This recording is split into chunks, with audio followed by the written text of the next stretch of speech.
안녕하세요. 사연에 빠지다의 DJ 민영입니다. 오늘도 첫 번째 사연 시작하기 전에 구독과 좋아요 버튼 눌러주시고요. 그럼 오늘의 사연 바로 시작해 볼게요. 안녕하세요. 저는 아이 둘 키우는 엄마이자 동네에서 카페를 운영하는 자영업자입니다. 여러분은 고진감래라는 말을 아시나요? 저희 친정 부모님은 어린 저희를 앉혀놓으시고 이런 말씀을 참 많이 하셨어요. 인생은 산을 넘듯 고비의 연속이지만 그래도 버티다 보면 그 끝엔 단 열매가 기다리고 있다고요. 그러니 참을성 있게 살고 성실하게 살다 보면 분명히 좋은 결과가 기다리고 있을 거라고요. 돌이켜보면 저는 친정부모님 말씀대로 꽤나 인내심을 가지고 인생을 살아왔던 것 같습니다. 마음적으로 분명 힘든 일도 많았지만 그럼에도 시간이 약이 되어 모든 게 괜찮아질 거라는 그런 믿음을 가지고 살았던 것 같아요. 그래서 지금 제가 이렇게 나름 좋은 가정을 꾸리고 살 수 있었던 것 같고요. 오늘은 허심탄회하게 소박한 제 인생 이야기도 들려드릴 겸 펜을 잡아봤습니다. 얼마 전 남편 친구 부부들 동반 모임에 갔다 생긴 일도 꼭 말씀드리고 싶고요. 끝까지 들어주시길 바랍니다. 먼저 저는 남편을 만나고 시집을 가기까지 유복한 집안에서 나고 자라 돈 걱정 없이 살았습니다. 저희 친정 부모님 중 한 분은 약사이고 한 분은 사업을 하셔서 집안엔 늘 돈이 있었거든요. 덕분에 저와 언니는 한 번도 돈 걱정을 하지 않고 학교를 다닐 수 있었어요. 그런데 그 안온함이 무너진 건 바로 제가 대학교에 재학하고 있던 시기였습니다. 어느 날 엄마께서 우는 목소리로 전화가 오셨고 상황 설명을 하시는데 제대로 알아들을 수가 없었어요. 나중에 알고 보니 저희 아빠의 사업이 갑자기 크게 빚더미에 오르면서 저희 집이 경매에 넘어갈 위기라고 하시더라고요. 정말이지 막막해졌습니다. 한 번도 가난해 본 적이 없던 저희 집이 그렇게 무너지게 될 줄은 꿈에도 몰랐죠. 저와 언니 모두 망연자실해져선 앞으로 어떻게 학교를 다녀야 할지, 아니 학교는 다닐 수 있을지 너무나 불안하고 초조했습니다. 특히 언니는 대학원까지 진학해서 박사과정을 밟을 생각을 하고 있었기에 더 힘들어했고요. 언니, 우리 집 이제 어떻게 되는 거야? 아빠도 연락 잘 안 되고 엄마도 매일 저렇게 누워만 있잖아. 모르겠다 나도. 진이야, 확실한 건 우리 둘 다 이제 각자 살 길은 알아서 찾아야 할 것 같아. 부모님께 손 벌릴 생각 같은 건 이제 접어야 돼. 언니도 아르바이트 자리 구했어. 그러니까 너도 휴학하고 일단 돈부터 벌 생각해. 어느 정도 마음을 정리했던 건지 언니는 한숨을 푹푹 내쉬면서 저런 말을 하며 마음을 단단히 먹으라고 말하곤 했어요. 그리고 당시 언니의 현실적인 말은 마치 냉수를 맞은 듯 정신을 번쩍 깨게 했습니다. 저도 그 이후부턴 안 해본 일이 없이 온갖 아르바이트를 하며 돌아다녔습니다. 과외 아르바이트부터 시작해서 식당 서빙, 청소일 등 시간이 되는 한 돈을 주는 일이라면 뭐든 다 했습니다. 그렇게 부지런히 뛰어야 그 해에 학비를 모을 수 있었을 테니까요. 한 번도 고생을 안 해봤던지라 몸으로 뛰는 고생은 정신적으로도 무척 힘들었습니다. 하루하루가 마치 전쟁터 같고 하루가 끝나고 나면 오늘도 겨우 살아남았구나 이런 생각이 들었죠. 그러던 중 저는 남편을 만나게 되었습니다. 남편은 부지런히 뛰어다니는 저를 늘 안쓰러워하는 선배 중 하나였어요. 저희 집 사정이 안 좋아졌다는 걸 동기들에게 듣고는 은근히 챙겨주는 방식으로 다가오더군요. 저는 당시 연애고 뭐고 생각할 정신도 없었기에 남편을 신경 쓸 겨를도 없었지만 남편이 저에게 마음이 있다는 건 눈치채고 있었습니다. 그러던 중 남편이 고백을 해왔고 저는 당연지사 거절을 했죠.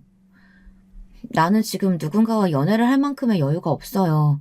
연애는 사치예요. 죄송해요, 선배. 하지만 몇 번이고 거절을 했음에도 계속되는 고백을 받아주었을 때가 바로 제가 회사에 입사를 해왔을 때였죠. 두어 달 만나고 헤어지겠지 하는 생각으로 만났지만 우연히 한 회사에 입사하게 된 저희는 장장 2년의 연애 끝에 결혼까지 하게 되었습니다. 남편은 참으로 순박한 사람이었습니다. 고향이 시골이라 그런지 정이 참 많은 사람이었어요. 대학교 때도 동기들, 자기 선배들, 후배들까지 챙겨주는 유일한 사람이었죠. 남편의 시부모님도 모두 시골에 아직 살고 계셨는데 남편과 같았습니다. 아유, 우리 민식이가 누굴 데려오나 했는데 이렇게 이쁜 아가씨 데려오네. 고마워라. 다른 건 몰라도 우리는 여기 시골에 계속 살 거고 하니까 우리 신경 쓸 거 없이 그냥 둘만 이쁘게 살아줘. 네, 어머니 감사합니다. 그나저나 허리는 괜찮으세요? 저번에 논일하시다가 허리 다치셨다고 들었는데 한의원은 가보셨어요? 아유, 우리 새애기가 벌써부터 내 걱정을 다 해주네. 나는 괜찮아. 농사 짓는 늙은이들이야 허리가 한 번씩 아프다가 또 말짱해지고 그러는 거지 뭐. 그래도 어머님, 아프시면 꼭 한의원 방문하시고 약도 챙겨 드시고 하세요. 딱히 시어머니에게 살뜰히 대하려고 의도했던 건 아니었는데 워낙에 좋은 분이라는 게 느껴지니 저도 모르게 살갑게 굴게 되더라고요. 그런데 저희 시어머니는 그것이 무척 좋으셨나 봅니다. 결혼하시고서도 제 자랑을 얼마나 하시던지 동네 분들에게 서울에서 너무 똑똑하고 예쁜 며느리를 얻었다고 말씀하시는 덕분에 몇 번이나 얼굴이 붉어졌습니다. 저희 친정엄마께서도 약사이셨던지라 좋은 영양제나 비타민이 나오면 시어머니를 챙겨드리라고 드리곤 했어요. 당시는 저희 집이 어느 정도 안정기에 들어섰던 터니 저희 엄마도 아빠도 다시 일을 이어가고 계셨거든요. 사부인이 참 좋으신 것 같더라. 너를 아주 많이 이뻐하시는 것 같아. 눈빛에서부터 그게 보이더라니까? 친정엄마는 이런 말씀을 하시며 한숨 놓았다고 다행이라고 말씀하시곤 했습니다. 엄마는 제가 시어머니에게 친탈처럼 사랑을 많이 받길 원하셨거든요. 엄마의 바람이 이루어진 거나 다름없었으니 친정엄마는 우리 애 이뻐해 주셔서 고맙다고 시어머니를 종종 챙겨드리곤 했습니다. 그렇게 저는 고부 갈등 없이 남편과의 사이도 아주 무난하게 신혼생활을 지내왔습니다. 허나 인생은 하나의 고비를 넘으면 또 하나의 고비가 기다리고 있다고 하잖아요.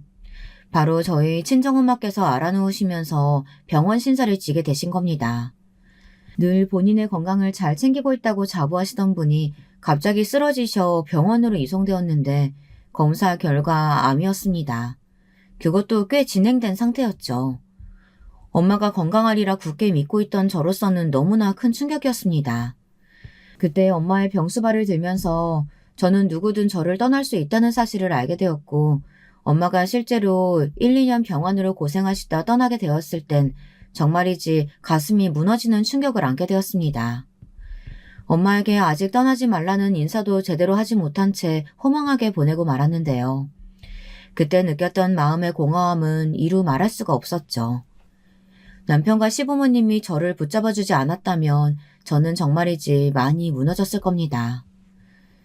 며느라가 네가 얼마나 마음이 힘들겠어. 나도 어린 시절에 엄마 여의고 정말 힘들었단다. 그래도 밥 잘 챙겨 먹고 힘들면 나한테 언제든 의지하렴. 네, 어머니 고맙습니다. 정말 어머님 아니었다면 지금 제가 어떻게 버텼을지 상상도 가지 않아요. 시어머니와 시아버지는 이 시기 저희 집을 가끔 드나드시며 따뜻함을 안겨주셨습니다. 저는 그런 어머님과 아버님에게 의지하며 남편에게 의지하며 힘겹게 엄마를 떠나보냈고요. 그러다 친정어머니를 이른 시기에 보내고 저는 아이를 임신하게 되었는데요. 첫 아이를 임신하고 출산했을 때 엄마가 옆에서 이 순간을 지켜보셨다면 정말 좋았을 것이란 생각이 들더라고요. 늘 저 닮은 딸을 기대하셨던 분이라 더 엄마 생각이 많이 났어요. 그래도 시간이 약이 될 거란 주문 같은 말을 외우며 저는 열심히 아이를 키우고 또 남편 뒷바라지하며 엄마가 되었습니다. 여기 지금 이 사연을 듣고 있는 인생 선배님들 또한 엄마가 되는 경험을 이미 다들 하셨겠죠. 저는 엄마가 되는 경험이 참 어려웠습니다. 처녀였을 적 하던 것들을 포기하고 한 아이의 엄마로서 생명을 책임지고 돌본다는 것이 너무 어렵고 또 가끔은 아이 키우는데 답이 없다는 생각이 들어 더 막막하더라고요. 특히 저희 딸은 말을 잘 듣지 않고 어렸을 때부터 잘 우는 편이라 달래주는 게 너무 힘들었어요. 딸 우는 소리를 듣다 보면 노이로제가 걸릴 정도였으니까요. 그러던 중 엎친 데 덮친 격 남편이 회사에서 안 좋은 일을 겪게 되었습니다. 바로 직장 내 동료들과 사이가 안 좋아진 것인데요. 언제부터인가 남편의 얼굴이 조금씩 안 좋아지더라고요. 집에 돌아오면 우리 딸부터 안아주며 힘들어도 밝은 얼굴만 보이던 사람이 어느새 눈 밑에 거무튀튀한 흔적을 보이며 한숨을 쉬기도 하고요. 왜 그러나 걱정되는 마음에 물어봐도 처음엔 답을 하지 않았어요. 그러던 어느 날 남편이 아주 술을 많이 마신 채로 들어와 위주할 고주할 제게 속마음을 털어놓으며 남편이 무슨 일을 겪고 있는지 알게 되었습니다. 사람들이 나를 멀리하는 것 같아. 이게 직장 왕따 그런 거겠지. 내가 딱히 뭐 실수한 것도 없는데 사람들이 나를 피하더라고. 어느샌가부턴 같이 밥을 먹던 사람들도 나랑은 안 먹으려고 하고. 남편은 워낙에 사교적이고 직장 내 사람들한테 살갑게 구는 사람이었어요. 자신이 상사라고 해서 아랫사람을 함부로 대하는 사람이 아니었습니다. 그런데 그런 사람이 갑자기 직장에서 그런 일을 겪는다고 하니 심장이 쿵 떨어지더군요. 남편을 질투하던 직장 동료 한 명이 남편에 대한 안 좋은 소문을 퍼뜨리고 다는 것이 계기였다고 합니다. 내가 뺀질나게 회사만 드나들지 전혀 열심히 일 안 한다는 소문도 퍼뜨리고 그것 때문에 몇 번을 불려가 혼나고 잘리고 싶냐는 말도 듣고 정말 너무 억울하다. 그러던 어느 날 남편은 결국 저에게 힘든 얼굴로 회사를 그만둬야겠다고 했습니다. 미안해. 나도 우리 아이도 있고 어떻게든 책임져야겠다는 생각이 드는데 너무 회사에 가기 싫어. 갈 수가 없어. 사람들이랑 이야기하는 것도 겁나고 간단한 대화도 못하겠어. 남편은 당시 심각한 우울증을 앓고 있었어요. 공황 증세도 있었던 것 같아요. 회사만 가면 괜히 안절부절 못하게 되고 일도 손에 안 잡힌다고 했습니다. 회사 가는 길 지하철에서도 사람이 많으면 심장이 아파오고 저려올 정도라고 하더군요. 저도 결단을 내릴 수밖에 없었습니다. 남편의 모습을 보고 있으면 저러다 사람 망가질까 너무 걱정이 되더라고요. 그래, 당신이 힘들다면 어쩔 수 없지. 그 회사 나와. 그리고 새로운 데 구해보던가 하자. 돈은 또 벌면 되니까. 무리라 생각하면 쉬어도 돼. 돈은 내가 벌어도 되니까. 당신이 우리 아이 양육만 좀 도와줘. 그리고 그 시기 저는 정말로 남편 대신 일자리에 나가게 되었습니다. 딸은 남편과 시어머니가 키워주시기로 하고 제가 나가서 일을 하게 된 것이죠. 시어머니는 일을 두고 남편이 밥벌이도 하지 못해 미안하다며 제게 죄스러워했어요. 하지만 저는 남편이 정신적으로 아픈 것을 옆에서 충분히 보고 같이 공감하고 있었기에 외려 걱정하지 마시라고 달랬습니다. 어머님, 가족이라는 게 이렇게 힘들 때 서로 도와주고 지지해줘야 하는 거잖아요. 이 사람도 좀 쉬면서 느긋하게 시간 갖고 하면 많이 좋아질 거예요. 그러니 저한테 미안하지 마세요. 고맙다, 아가야. 내가 참 며느리 복이 많구나. 정말이지 고마워. 나도 우리 손주 잘 돌봐주마. 저는 제가 일하는 1년 동안 남편이 집에서 조금 쉬면서 아이 돌보기만 열심히 해주길 바랬고 다행히 남편은 정말이지 그 어떤 엄마들보다 열심히 육아에 참여해 주었습니다. 딸은 처음엔 유치원에 엄마가 아닌 아빠가 자기를 데리러 오고 밥을 하는 걸 이상하게 생각했지만 점점 적응이 되었는지 이젠 아빠가 엄마보다 더 요리를 잘한다며 좋아하더라고요. 그렇게 저희는 남녀의 역할이 바뀐 채로 1년을 보내게 되었습니다. 그러던 어느 날 남편이 제게 말하더군요. 여보, 나 이제 충분히 쉬었어. 나가서 일해도 될 것 같아. 당신이 서포트해준 덕분에 집안에서 우리 딸 돌보고 지내느라 너무 편했고 행복했어. 고마워, 당신. 정말 괜찮겠어? 아직 좀 더 쉬어도 되는데 당신 아직도 사람 많은 곳 가면 힘들어하잖아. 아니야, 나 이제 괜찮아. 당신이 내 뒤에 든든히 버텨주고 있다고 생각하니까 이젠 어느 회사 들어가도 떨지 않고 잘할 수 있을 것 같아. 나 구직할게. 저는 좀 더 쉬라고 했지만 남편은 구직을 하겠다고 떼를 썼습니다. 자신은 완전히 회복되었다고 하면서요. 남편이 괜찮다고 하니 저는 허락을 했지만 한편으론 걱정이 되었어요. 이 사람이 혹시 또 회사에 들어가서 적응을 하지 못하면 어쩌나, 혹시나 또 전처럼 안 좋은 일을 당하면 어쩌나 하고요. 그런데 다행히 회사에 첫 출근한 날 남편이 화난 얼굴로 들어오더라고요. 일은 힘들지만 사람들은 다 괜찮아. 진짜? 다행이다. 나 내심 걱정했는데. 당신 오늘 안 좋은 얼굴로 들어오면 어쩌나 걱정했어. 남편은 좀 더 지켜봐야겠지만 아직 이상한 사람들은 없는 것 같다고 말했습니다. 이에 저도 마음속으로 안도했죠. 시어머님께서도 남편이 잘 회사에 다니고 있다는 소식에 기뻐하시며 저희 남편을 위해 파티를 열어주셨습니다. 시부모님은 저희 부부가 서로 이렇게 돕고 사는 모습이 너무 예쁘다고 하시면서 앞으로도 이렇게만 살면 소원이 없겠다고 말씀하시더라고요. 그런데 그날 남편이 조금 술에 취했는지 나중에 제가 운전하며 집에 돌아오는 길 갑자기 자기 친구들 이야기를 꺼내더라고요. 저에겐 너무나 충격적인 일이었습니다.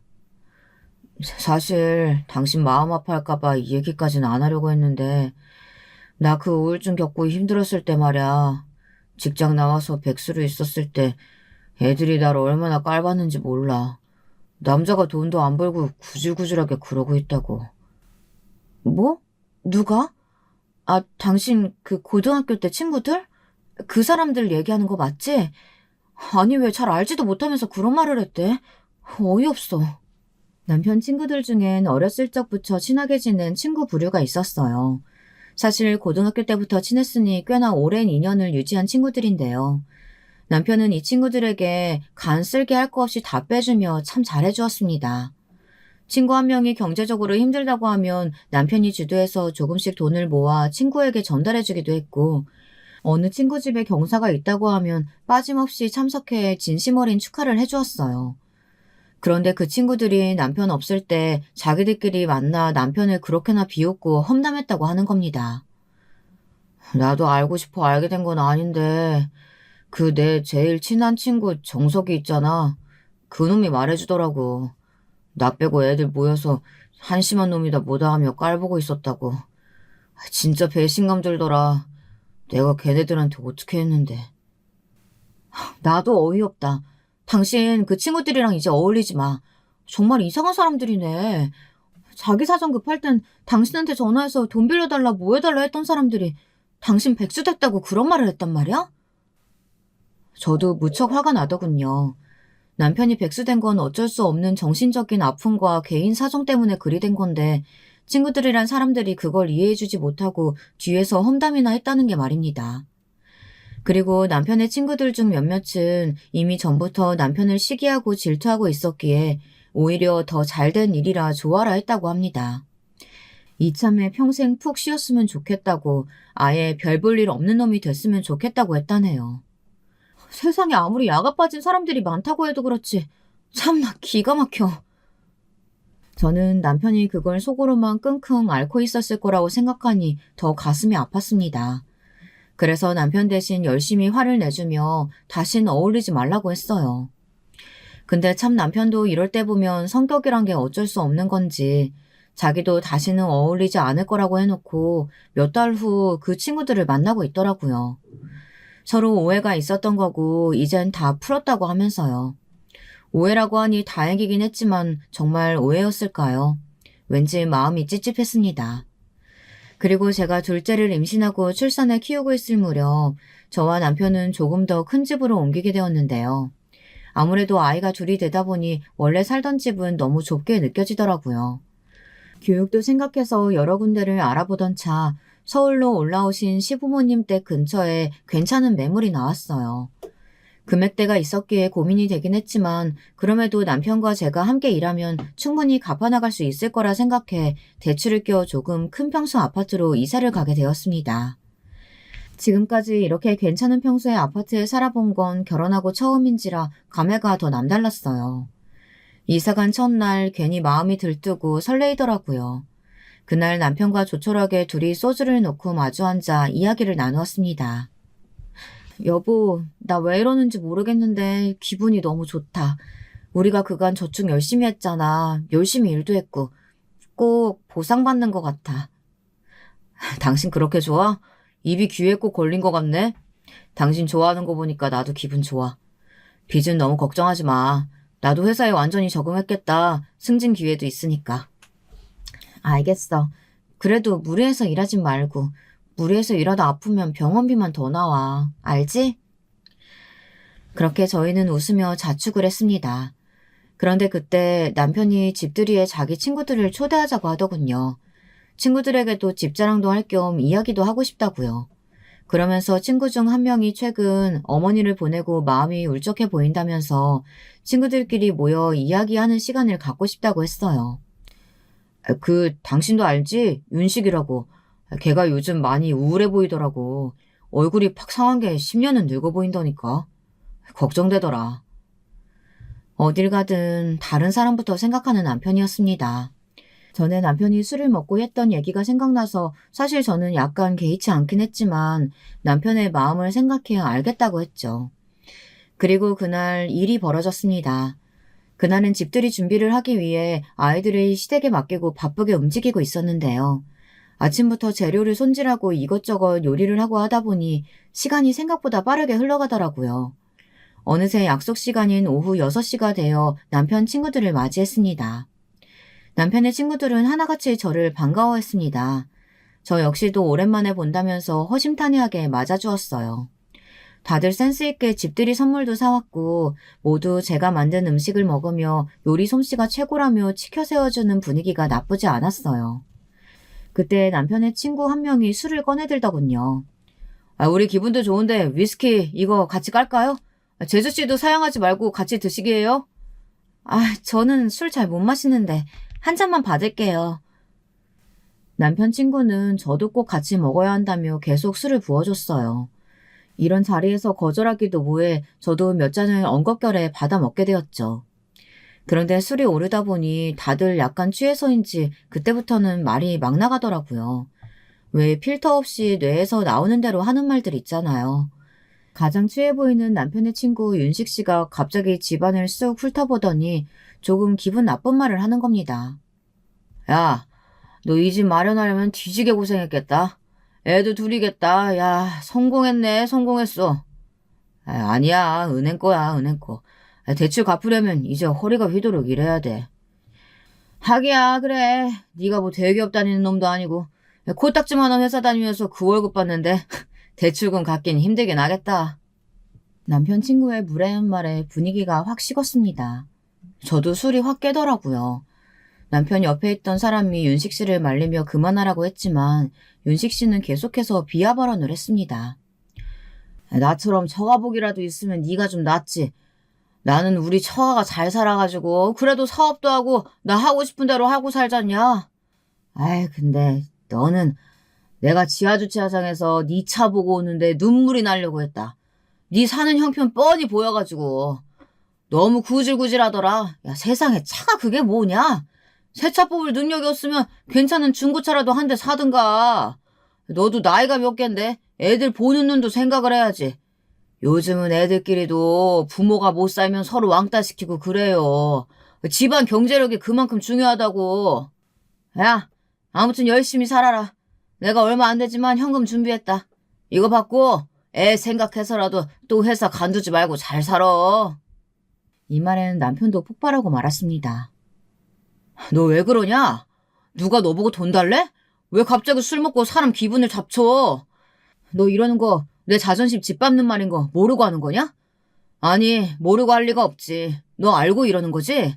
야, 내 돈이나 갚아. 여기 있는 애들 중에 나한테 돈 안 꾼 놈이 없는데 너만 안 갚았어. 그까도 갚으면 되지. 그게 얼마나 된다고 그걸 또 받으려고 하네. 이 거지 새끼가. 그래. 너같이 못 사는 놈들은 그 돈이라도 받아야 잘 살지. 안 그래? 진짜 역 같아서. 야, 준다 줘. 현금 봉투 여기에 빌려간 돈 넣어줬다. 됐냐? 윤식 씨는 끝까지 저와 저희 남편을 비웃으며 돈 봉투를 열어 얼마를 넣더니 그걸 저희 남편 얼굴에 집어던졌습니다. 봉투에 맞은 남편은 얼굴이 벌개져 벌떡 일어났고 윤식 씨는 남편의 멱살을 잡아버렸습니다. 저도 당시 솔직히 너무 화났었기에 같이 따지고 싶은 심정이었어요. 하지만 분위기가 너무 과열되어 금방이라도 주먹 싸움이 날 것 같길래 겨우 참고 남편과 윤식 씨를 떼어놓아야 했지요. 남편 친구들이 억지로 윤식 씨를 끌고 나갔고 남편은 씩씩거리며 자기 방으로 들어갔습니다. 남편은 한동안 아무 소리 내지 않았지만 저는 남편의 마음이 너무나 상했다는 걸 짐작할 수 있었습니다. 저흰 그저 다른 사람들처럼 하루하루 열심히 살았을 뿐이고 차 역시 아끼기 위해 덜 좋은 차를 끌고 다닌 것뿐인데 정말 남편의 마음이나 제 마음이나 진창이었어요. 일주일 뒤 남편의 가장 친한 친구인 정석 씨가 찾아와서는 이야기를 하더군요. 야, 저기 윤식이 걔도 좀 화가 나서 이런저런 마음에도 없는 말 한 모양이더라. 걔가 요즘 마누라랑 사이가 안 좋대. 그래서 그런 거니까 네가 확 풀어줘라. 내가 왜 풀어? 됐다. 나 이제 그놈이랑 친구 안 해. 남편은 확고하게 대답했지만 정식 씨는 곧장 윤식 씨에게 전화까지 하면서 여기로 당장 오라고 사과하라는 말을 전달했어요. 그리고 1시간 정도 후 정말 윤식 씨가 저희 집으로 찾아왔더라고요. 저 미안합니다, 재수 씨. 정말 죄송해요. 제가 재수 씨 뵐 면목이 없네요. 술에 너무 취해가지고 마음에도 없는 말을 짓거렸어요. 저 민식아 미안하다. 다 내 잘못이야. 한 번만 용서해줘라. 어? 남편은 윤식 씨를 자기 방으로 데리고 들어가 한동안 많은 대화를 나누는 것 같았습니다. 저는 솔직히 용서하기도 싫었고 남편이 저런 사람과 다시는 어울리지 않길 바랬죠. 하지만 남편은 마음이 약해졌는지 다음부턴 다신 그러지 말라는 말을 하곤 없었던 일로 하자고 하더군요. 이번은 내가 넘어갈게. 근데 너도 말하는 거 그 버릇은 고쳐야겠다. 그 조건으로 넘어가는 거야. 알겠어. 고맙다, 민씨가. 재수씨, 감사합니다. 재수씨, 제가 다음부터는 절대로 그런 말 안 할게요. 마음 상하게 해서 정말 죄송합니다. 어떻게 보면 허무맹랑하게 끝나버렸기에 저는 나중에 윤식 씨가 가고 나서 남편에게 왜 받아줬냐고 물었는데요. 남편은 그러더군요. 윤식이 걔가 솔직하게 얘기해주더라고. 윤식이가 와이프랑 이혼 위기래. 둘이 너무 많이 싸워서.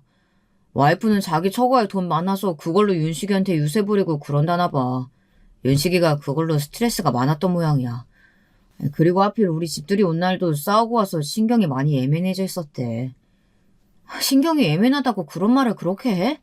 그게 무슨 변명이야. 난 모르겠다. 난 그 사람 보기 싫어.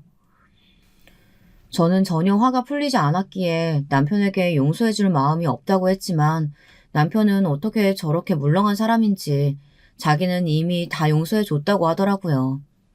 이때 전 남편이 저와 성격이 많이 다르다는 걸 느꼈고 너무나 이해가 되지 않았습니다. 솔직히 여러분들도 그렇지 않나요? 여러분들이라면 어떠실 것 같으신가요? 여러분을 한꺼번에 대놓고 모욕 준 사람을 쉽게 용서하실 수 있나요? 저는 아니었습니다.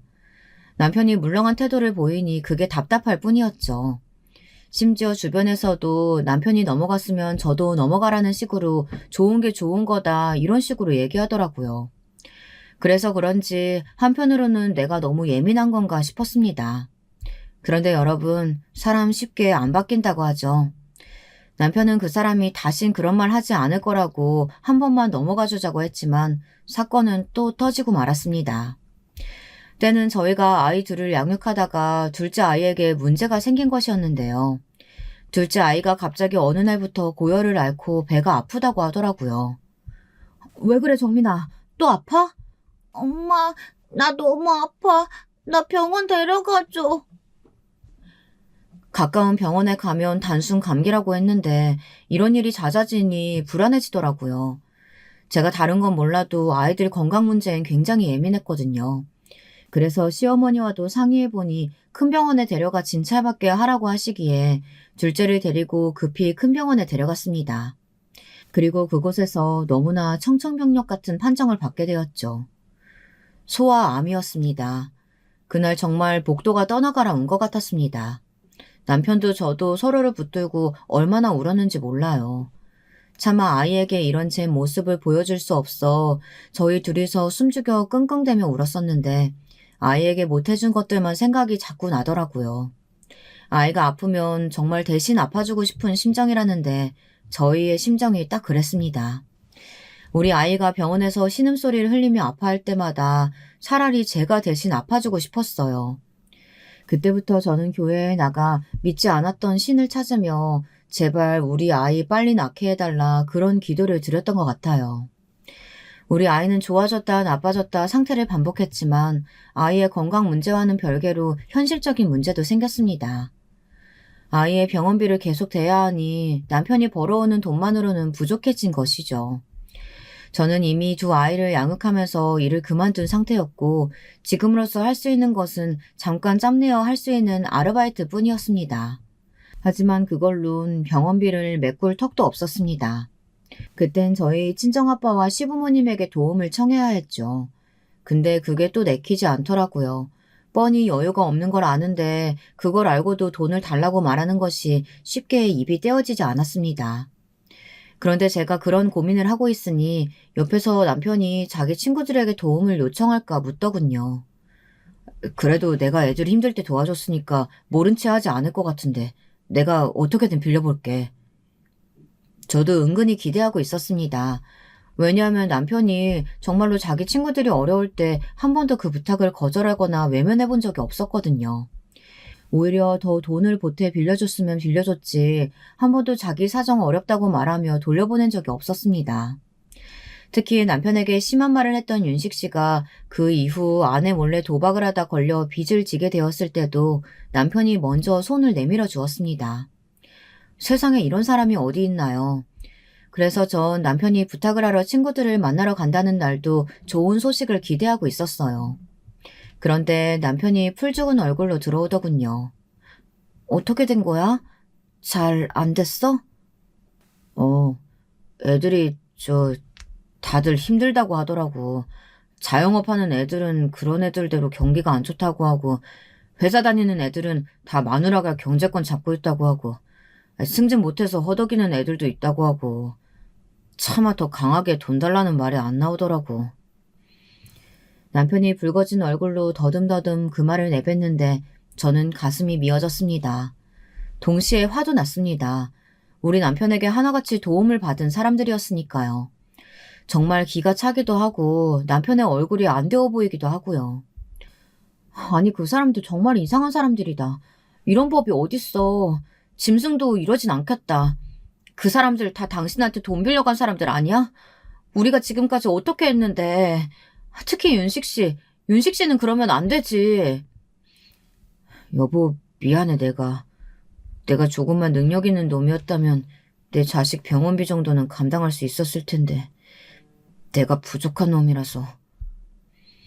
그 와중에도 남편은 자기 친구들 탓할 생각은 안 하고 이렇게 말하며 이내에 눈물을 터뜨렸습니다.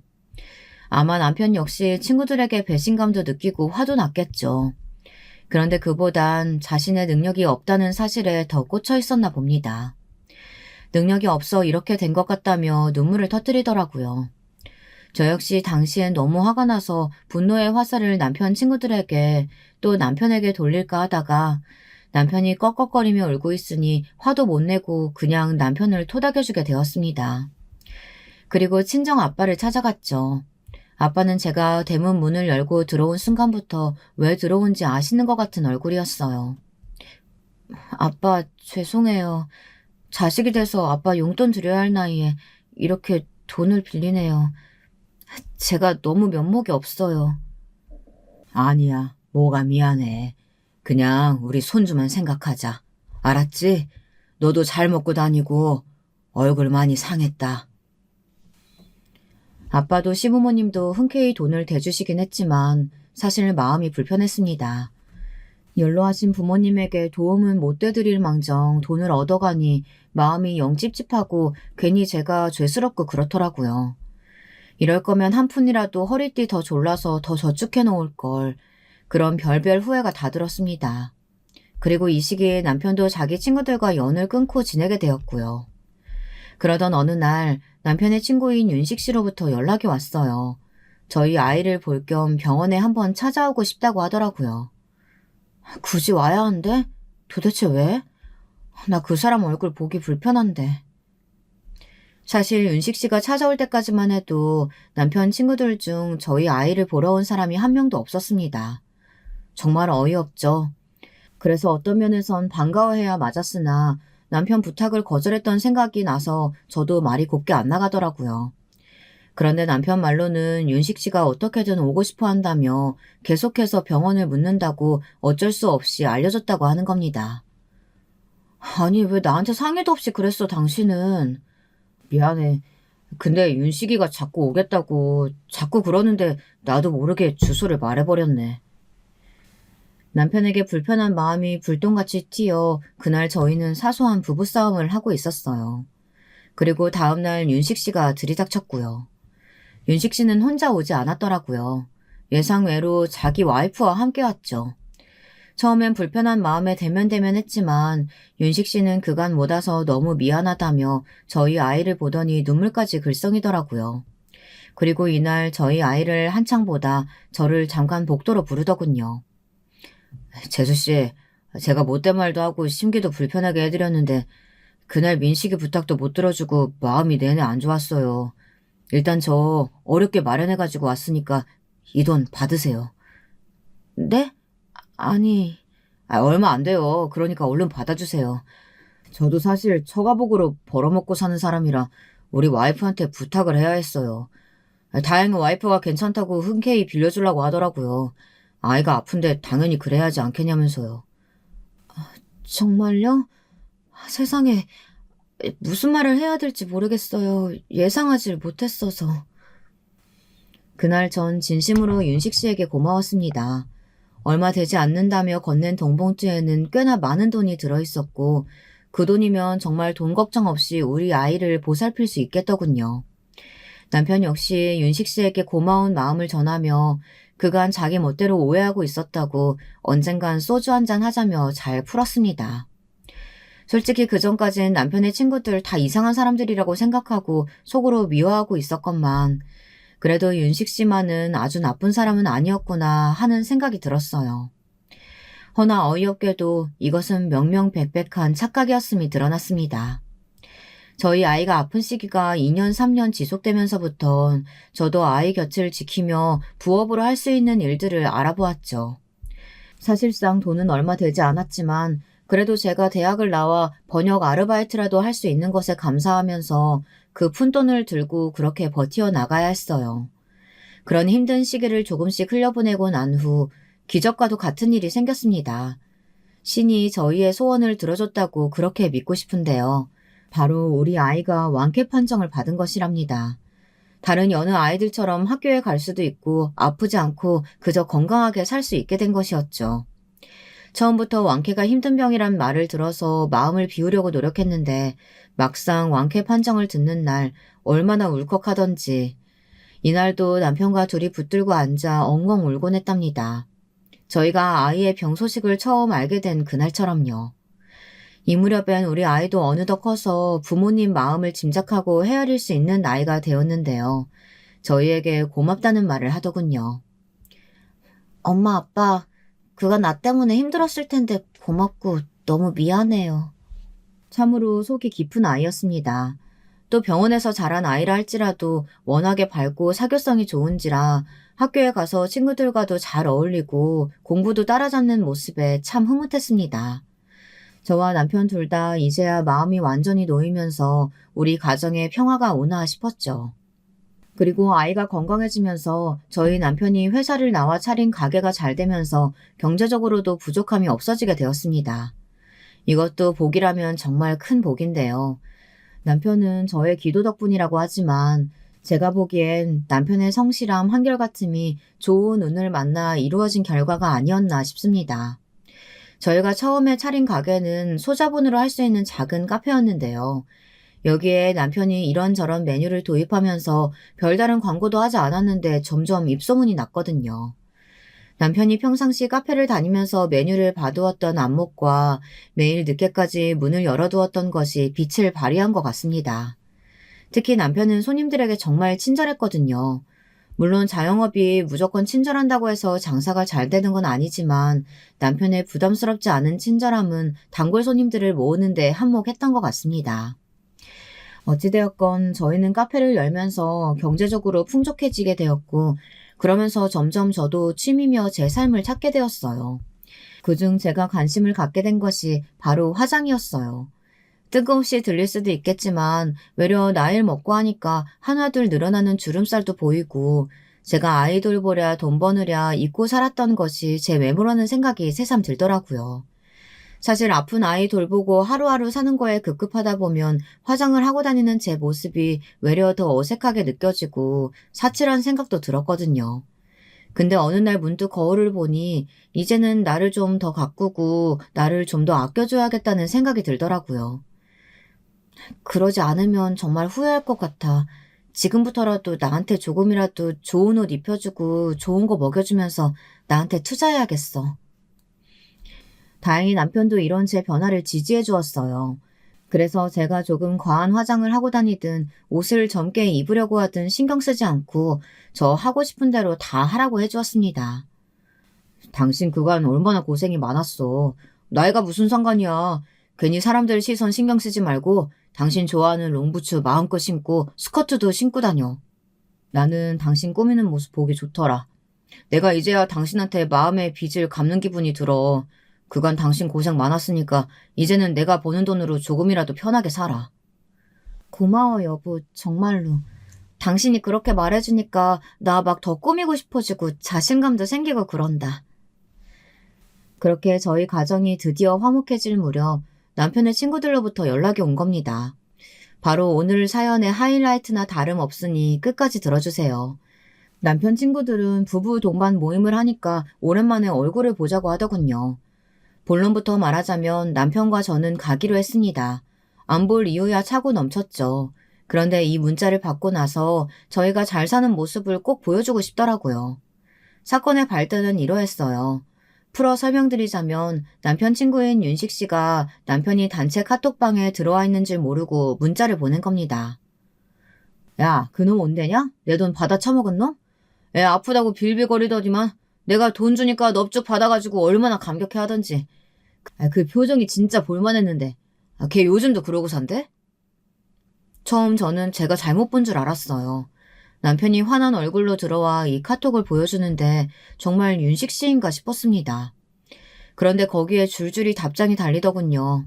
그제야 남편이 뒤에서 어떤 대접을 받고 살았는지 낱낱이 알 수 있었습니다. 야, 오지 안 오겠냐? 쪽팔리긴 하겠지만 또 돈 달라고 오겠지. 지질이 궁상으로 사는 놈. 하여튼 난 그놈 보면 인생 답답하다니까. 나 같으면 자존심 상해서라도 못 그럴 텐데 걔 지 자식 아프다고 돈 빌리려고 한 이후에도 우리한테 계속 연락했잖아. 한 푼만 어떻게 안 되겠냐고. 어찌나 불쌍하든지. 정말 손이 부들부들 떨리더군요. 이 카톡을 보고 나니 남편도 저도 화가 치받쳤어요. 여보, 나 가야겠어. 차라리 가서 보여줄래. 당신 카페 잘 되고 있는 거 아무도 모르니까 이 사람들 다 지멋대로 떠들어 제끼고 있는 거잖아. 보여주자고. 이 천하의 나쁜 것들. 진짜 사람도 아니다. 남편도 무척 화가 많이 나 있었기에 물불 가릴 거 없는 상태였습니다. 저희는 부부 동창 모임 날이 오기만을 기다렸고 당일 최대한으로 치장하고 나갔습니다. 저도 꾸미는 거에 관심이 많았으니 제 개성대로 하고 나갔고 남편 역시 일부러 명품을 사입고 나갔습니다. 평소 저희가 경제적인 여유가 된다 해도 명품을 굳이 사입거나 하진 않았지만 그날은 꼭 그러고 싶더라고요. 모임 날 저희가 들어오니 반응은 대단했습니다. 어떤 반응이었냐고요? 다들 부정적인 시선으로 저희를 보고 있더라고요. 빈대 같은 놈들이 올 줄 알았는데 생각보다 빛깔이 좋고 잘 사는 듯 보이니 놀라는 반응도 있었고요. 아니, 야, 너 어떻게 뭐하고 지냈길래 저런 차를 몰고 다니냐? 뭐 별거 안 해. 카페 몇 개 하고 있어. 오랜만에 보는 남편 친구 중 한 명은 대놓고 묻기도 했습니다. 남편은 별건 아닌 것처럼 대답했고요. 그런데 남편의 대꾸에 시기 질투라도 생겼는지 몇 명은 구태여 꼬치꼬치 묻더군요. 규모가 어느 정도냐, 무리해서 사업 벌린 건 아니냐 하는 식으로요. 개중엔 마치 걱정하는 듯 하지만 남편을 어떻게든 낮추고 싶어하는 심리가 잔뜩 배어 있었습니다. 심보가 꼬여도 단단히 꼬인 인간들이었죠. 그때부턴 남편도 화가 났는지 술만 조용히 먹기 시작하더라고요. 그러다 갑자기 남편 친구 와이프 중 한 명이 제게 묻더군요. 그 여자는 윤식 씨의 와이프였는데 제가 이 모임 자리에 나와 앉아 있었을 때부터 시선이 안 입고 왔습니다. 계속해서 저를 위아래로 훑어보며 뭐라 시비를 걸고 싶어하는 눈치였거든요. 원래 그런 건 본능적으로 알게 되잖아요. 저는 일부러 무시하며 조용히 남편하고만 대화하고 있었지만 그 여자는 괜히 다른 여자들과 쑥덕거리며 저를 쳐다보더군요. 그 쑥덕거림이 지나칠 정도로 다 들렸다는 게 문제였지만요. 너무 유치해서 할 말이 없었습니다. 아니, 민식 씨 와이프 이미지가 원래 저랬나? 세상에, 나이 처먹고 저게 뭐래? 주름살이 몇 개인데 저러고 다니는 거야. 동네 창피하지도 않나 봐. 그러니까, 아니, 꼭 술집 여자 같지 않아? 뒷담화라고 해야 할지 앞담화라고 해야 할지 모를 수준이었습니다. 저는 이 여자들을 어떻게 상대해줘야 할지 머리를 굴리고 있었고요. 같이 뻔뻔하게 소리를 지르고 맞대응해봤자 똑같은 사람이 될 것 같았고 그렇다고 완전히 무시하자니 저를 너무 모욕하고 있었죠. 그런데 저희 남편이 갑자기 벌떡 일어나 소주병을 테이블에 쾅 치더라고요. 그 소리가 너무 커서 남편 쪽으로 모두 시선이 주목되었죠. 그리고 일이 바로 일어났습니다. 남편이 일을 쳐버렸어요. 그 여자들의 뺨을 차례로 아주 야무지게 올려붙여 버리는 겁니다. 사실 저 역시 경황이 없어 남편을 말릴 새도 없었어요. 어디 천한 것들이 내 아내를 우롱해. 때린 거 고소해. 다 고소하라고. 여기 한 번만이라도 내 손 안 벌린 놈들 있어? 이 천벌 받을 놈들. 남편의 말이 끝나자마자 한 여자는 남편의 멱살을 붙들고 남편의 친구 중 하나는 남편에게 주먹을 날리기도 했습니다. 하지만 남편은 몸이 좋은 사람이었어요.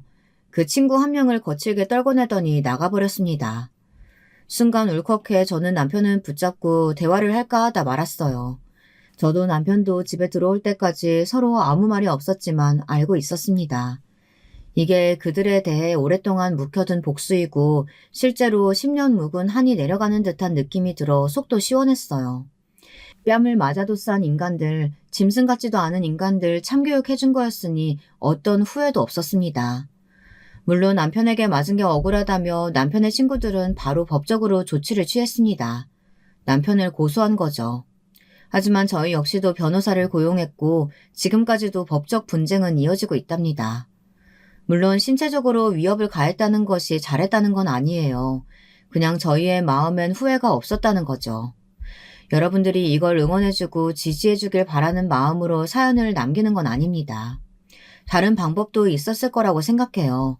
말로 얘기할 수도 있었을 거고 그냥 무시해버릴 수도 있었겠죠. 하지만 제가 그런 일을 당했을 때 남편이 가만히 있었다면 저는 더 섭섭했을 것 같습니다. 처사가 과하긴 했지만 남편이 저를 위해 나서줬다는 거, 그리고 지금까지 자기가 당한 것을 돌려줬다는 거, 그게 더 속 시원하네요. 지금까지 사연 들어주셔서 감사하고요. 혹시라도 후기를 남길 기회가 온다면 다시 찾아오겠습니다.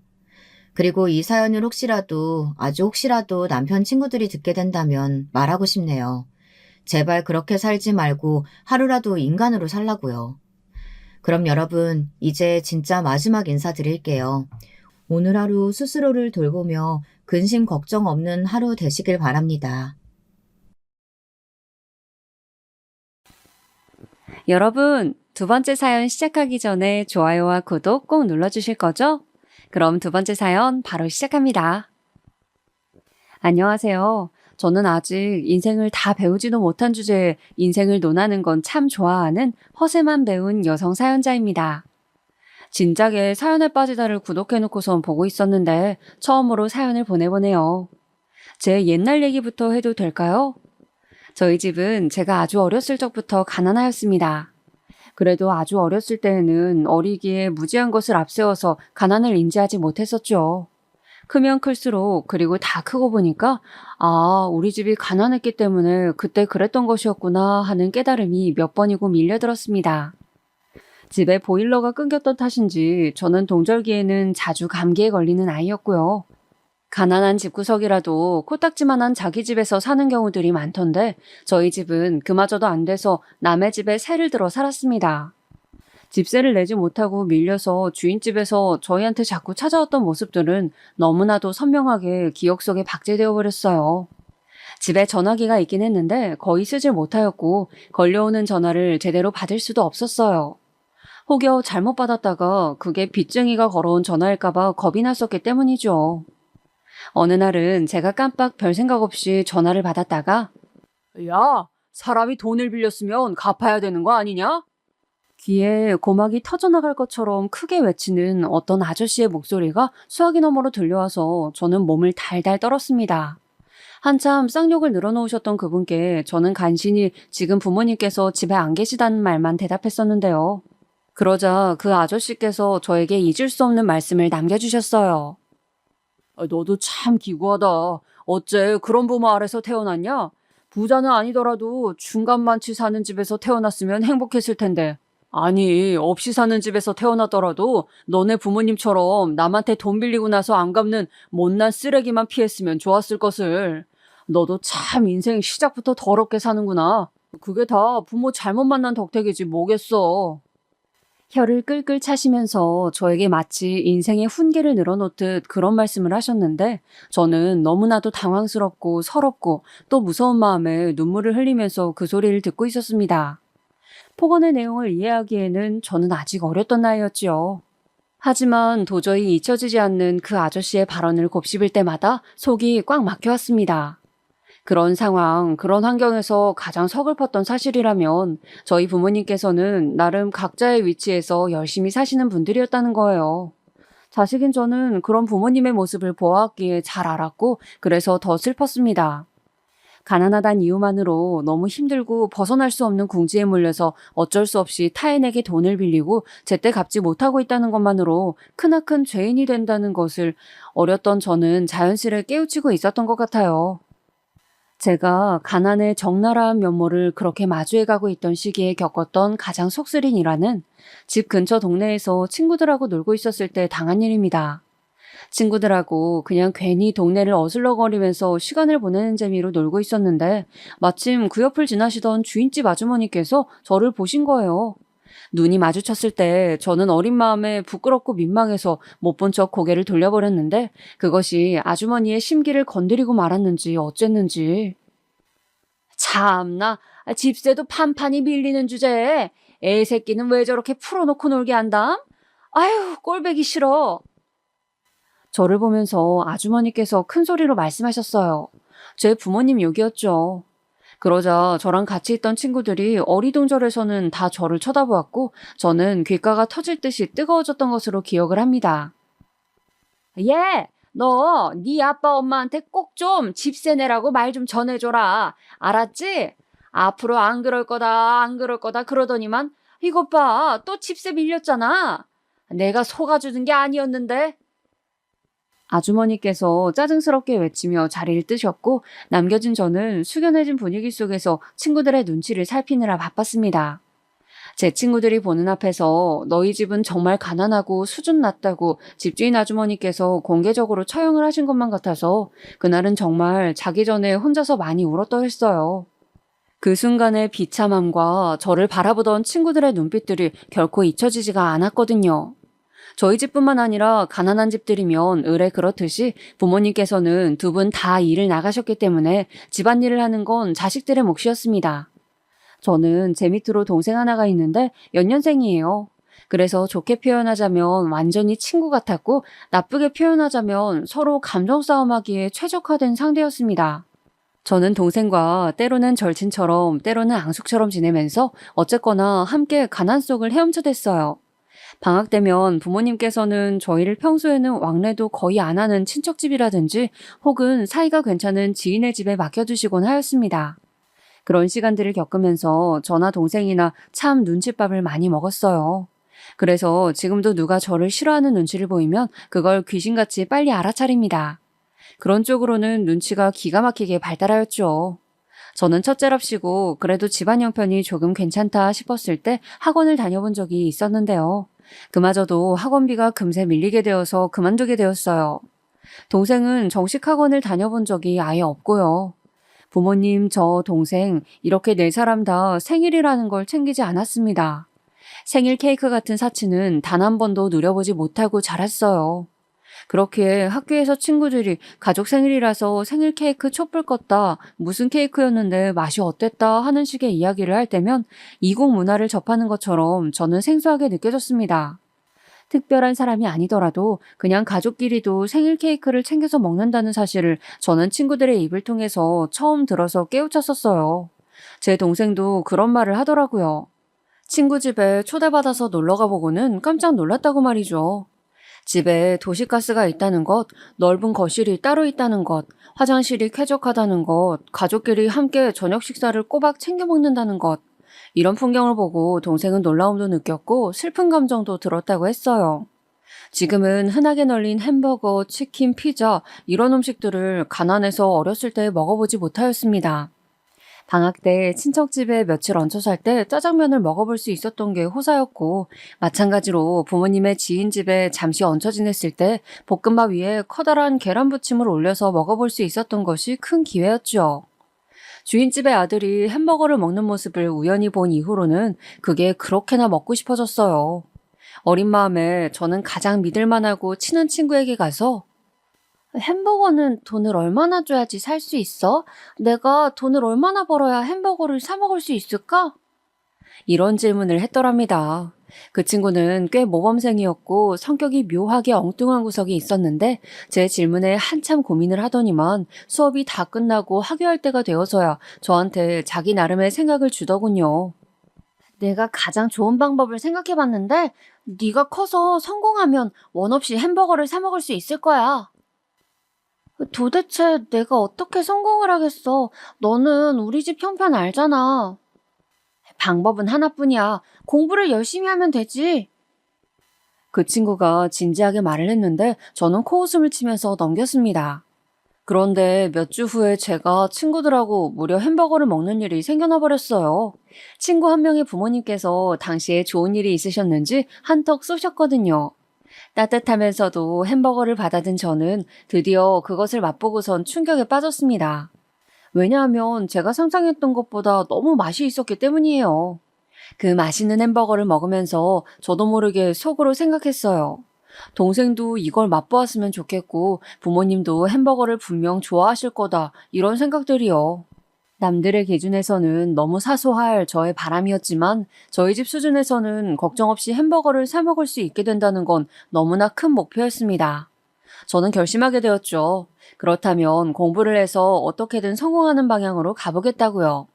동생은 저보다 야물딱진 애였지만 공부머리는 없어 보였어요. 그에 비하자면 제가 더 낫더라고요. 동생한테 공부하라고 크게 강요할 것 없이 바로 저부터 공부를 해서 미래가 달라지는지 시험해보기로 했습니다.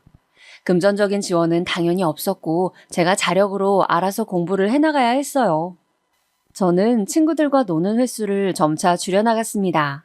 이것은 비단 공부에 대한 열의를 태웠기 때문이 아니라 제가 점차 친구들과 저희 집 형편이 너무나도 다르다는 것을 체감하게 되면서 내적으로 거리를 두게 되었기 때문이었어요. 어떻게 보면 가난한 제 쪽의 자격지심이었을지도 모르겠어요. 절대로 친구들을 저희 집에 초대하지 않는 것은 물론이고 집 근처에서 만나는 일도 없어졌죠. 그러던 중에 이사까지 가게 되었습니다. 제법 멀리 떨어진 동네로 갑자기 이사를 가게 되어서 저랑 동생은 전학을 해야만 했어요. 부모님께서는 정확한 이유를 함구하셨지만 저는 시간이 좀 지나면서 이사를 한 이유를 스스로 깨우치게 되었죠. 그건 바로 부모님께서 전에 살던 동네 분들과 돈 문제로 얽히면서 관계가 악화되었고 상황이 너무 악화되어서 황급히 이사를 결정하실 수밖에 없었던 것이죠. 나중에 동생한테 물어보니까 역시나 저랑 같은 추측을 하고 있었더라고요.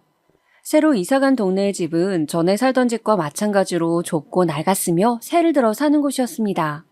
그 초라한 새 보금자리에서 저는 조용히 공부만 하였습니다. 이상하게 그 집은 고요하다 못한 적막이 맴도는 곳이었고 설명하기 어려운 우울이 공중에 둥둥 떠다니는 곳이었어요. 공부하는 저를 보면서 동생은 고등학교를 실업계로 가서 빨리 취업하고 돈이나 벌 거라고 그랬어요. 다른 길을 가는 두 사람 중 한 명이라도 성공하면 좋겠다면서 말입니다.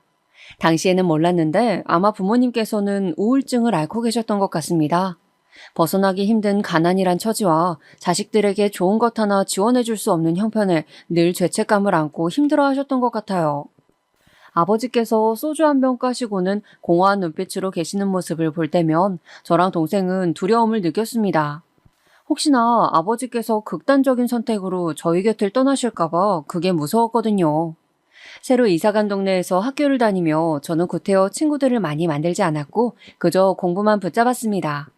마음이 너무 지치고 힘들 때마다 저를 붙잡아준 것 하나가 있었는데 조금 우습게도 그건 바로 햄버거였어요. 먹고 싶을 때마다 돈 걱정 없이 햄버거를 사 먹을 수 있는 사람이 되고 싶다. 먹고 싶은 거 마음 편하게 하면서 돈에 치여 살지 않는 미래를 꿈꾸었어요. 이대로라면 저희 집은 지난 세월 동안 그랬던 것처럼 앞으로도 쭉 지독하게 가난하고 구질구질할 것이라는 걸 머리가 크고 나니까 저는 정확하게 인지한 뒤였거든요. 무너지고 싶을 때마다 햄버거를 떠올리면서 저는 버텼고 남들보다 더한 노력을 다한 끝에 장학금 지원을 받으며 대학교에 입학할 수 있었습니다. 대학 생활을 하면서 제 생활비를 벌기 위해서 미친 듯이 아르바이트와 공부를 병행했었고요. 동생은 대학에 가지 않고 성인이 되자마자 바로 취업부터 했습니다. 근무 수명이 짧은 생산직인 대신에 초봉이 높은 곳이었어요. 동생이 그곳에서 죽기 살기로 젊은 체력을 다 바쳐서 번 돈으로 저는 나머지 대학 생활을 마칠 수 있었고 만성적인 허리 통증을 비롯해 관절이 아파서 일상이 점차 힘들어지신 엄마도 일을 거의 그만두시게 되면서 동생의 돈으로 사실상 가족들이 연명을 하였습니다. 대학교에 들어가면 모두가 꿈꾸는 핑크빛 로맨스나 즐거운 술집 나들이 클럽 같은 유흥 쪽으로는 전 쳐다도 안 봤었네요. 쳐다볼 여력조차 없었으니까요. 장학금을 놓치면 끝장이란 생각으로 두통과 안구 건조증에 시달려가며 미친 사람처럼 매일 대학교 열람실에서 공부를 했고 남는 시간에는 짧은 아르바이트를 했던 것. 이게 제 대학 생활의 전부였어요. 그래서인지 대학 생활 동안 만든 친구는 단 한 명뿐이었죠. 대신에 이 친구를 비롯하여 제가 어렸을 적 친하게 지냈던 동네 친구들은 아직도 저의 진짜 백이 인맥으로 남았습니다. 제가 번듯한 기업에 입사 합격을 이뤄냈을 때 저희 네 식구가 머리 맞대고 오열했었는데요. 제 친구들도 저희 가족만큼이나 크게 기뻐해 주었고 다들 눈물을 흘렸었어요. 비록 많은 숫자는 아니지만 적은 몇 명이라도 진정한 저의 편이 있다는 게 소중하다는 것을 그때 체감했었네요. 이제 내가 어엿한 정규직으로 돈을 버니까 너는 좀 쉬어. 한동안 쉬다가 지금보다 수월한 직장으로 들어가. 너 지금까지 너무 힘들게 일해왔잖아. 이제는 내가 하면 돼. 저는 입사하고 한 달째가 되었을 때 첫 월급날을 앞두고 동생한테 말했습니다. 혹사당하다시피 하면서 굳은 일에 매달려온 동생이 쉬기를 바랐어요. 저는 진심이었는데 동생이 고개를 가로저었죠. 앞으로 조금만 더 하면 가난의 굴레를 완전히 벗어버릴 수 있을 것 같아서 그 미련과 욕심 때문에 도저히 일을 쉬거나 그만둘 수가 없대요. 저는 동생의 심정이 무엇인지 10분 이해할 수 있었습니다. 그래서 더 동생을 설득하지 못하였고 저나 동생이나 돈을 버는 족족 쓰지도 않고 모아갔어요. 가난에 한이 맺혀본 사람들만이 이런 행동을 공감할 수 있을 거예요. 그때로부터 3년이 지났을 때 저랑 동생은 부모님 앞으로 작은 집을 마련해드렸습니다. 신축도 아니었고 고급 브랜드 아파트도 아니었지만 깨끗하고 안전한 보금자리였어요. 입주하던 날에 엄마가 계속 흐느끼셨는데 그 모습이 왜 그렇게 작고 연약해 보였는지 모르겠습니다. 어렸을 적에 바라봤던 엄마는 지독한 가난 속에서도 늘 꿋꿋하고 강인하셨던 분이셨거든요. 그런데 어느새 세월이 많이 흘러서 너무나도 작아지셨고 힘들게 사느라 몸 이곳저곳 안 아프신 데가 없는 것에 너무 마음이 아팠습니다. 이삿짐 푸는 작업하면서 새참으로 햄버거를 배달시켜 먹었는데 정말 감개무량하였어요. 만약 내가 이 햄버거를 갈망하지 않았다면 지금쯤 어떻게 되었을까? 주어진 수준에 순응하고 살았다면 좋은 회사는커녕 대학교 입학도 어려웠겠지. 사람 일이 마음가짐에 달렸다는 게 정말 신기하고 대단한 것 같다. 그러면서 저는 또 다짐하였죠.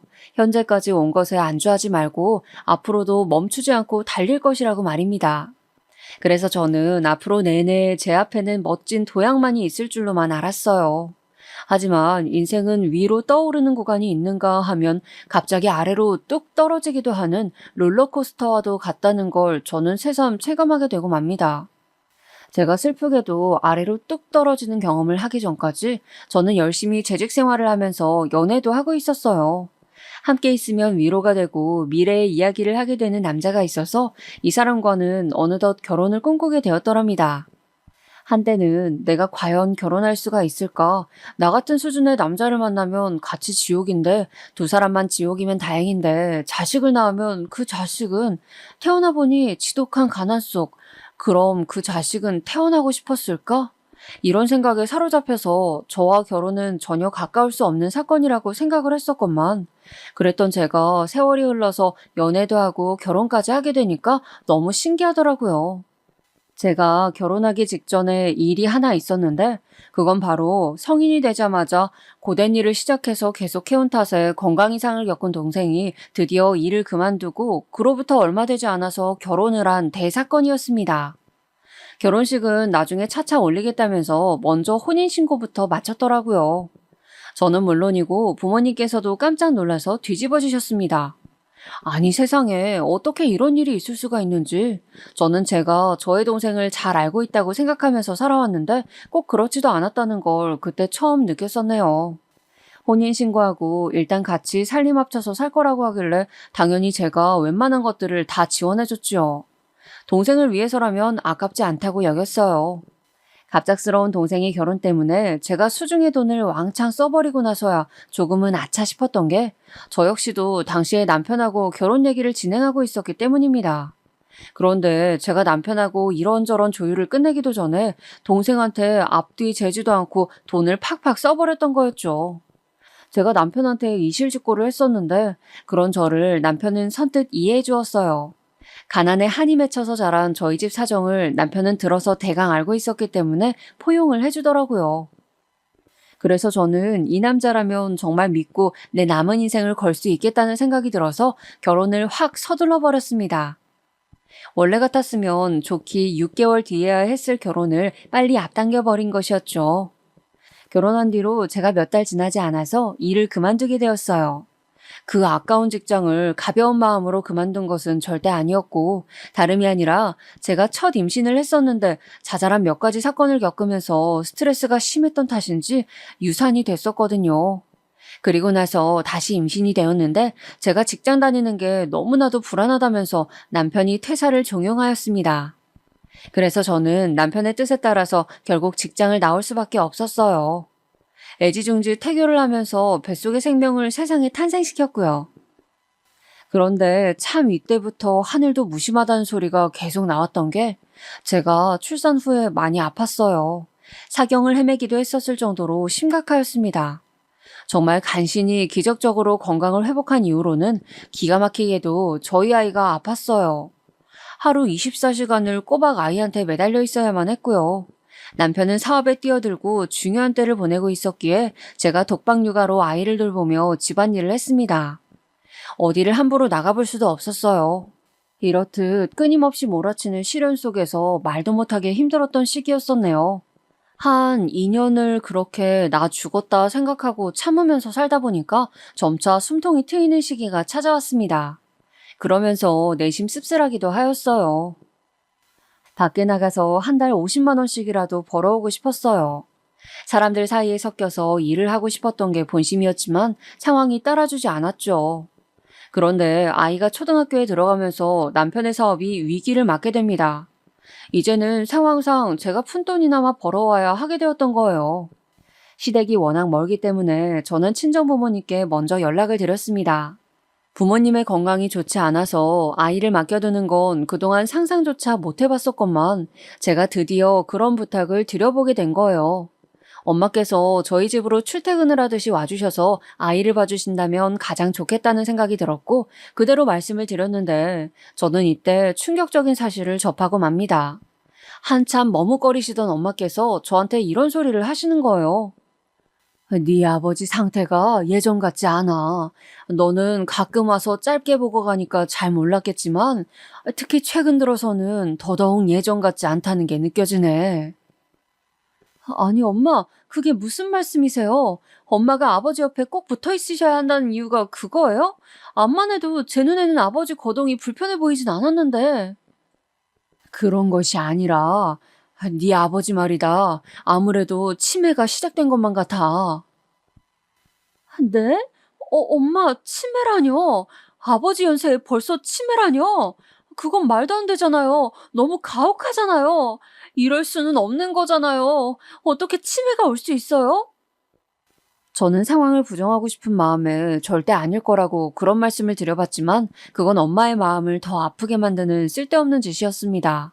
이미 엄마는 아버지의 상태를 실시간으로 눈치채고 계셨으니까요. 자식들에게 또 짐을 지우게 되는 슬픈 소식을 빨리 알리고 싶지 않으셔서 함구하고 계셨대요. 너무 힘들게 살아오셨던 전적 탓에 치매 증세를 겪게 되신 것 같아서 저는 자식으로서 아버지께 죄송한 마음이 들었습니다.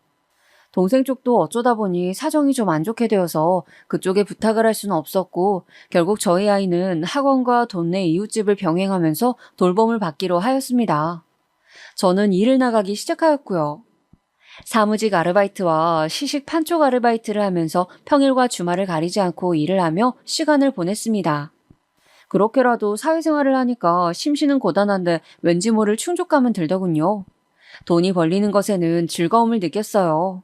제가 본격적으로 밖에서 돈을 벌며 지내고 있다고 하니까 친구들은 하나같이 저한테 정식 일자리를 구하는 게 낫다는 의견들을 주었습니다. 비록 경력이 단절된 지는 오래되었지만 이만하면 아주 늦은 것도 아니고 한 살이라도 더 어릴 때 입사를 해두라는 것이었어요.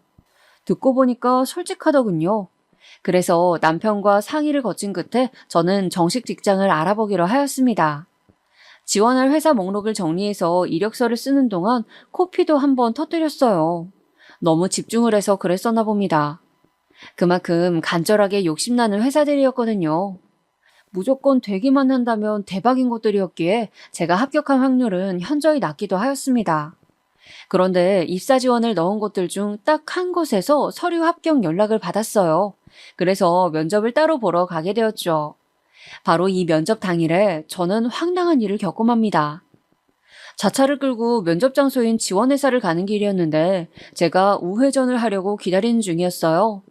도로에 차가 꽉 차서 직진 차량이 앞에서 안 빠지는 바람에 우회전을 하려는 차들도 신호에 따라서 가만히 대기 중인 상황이었습니다.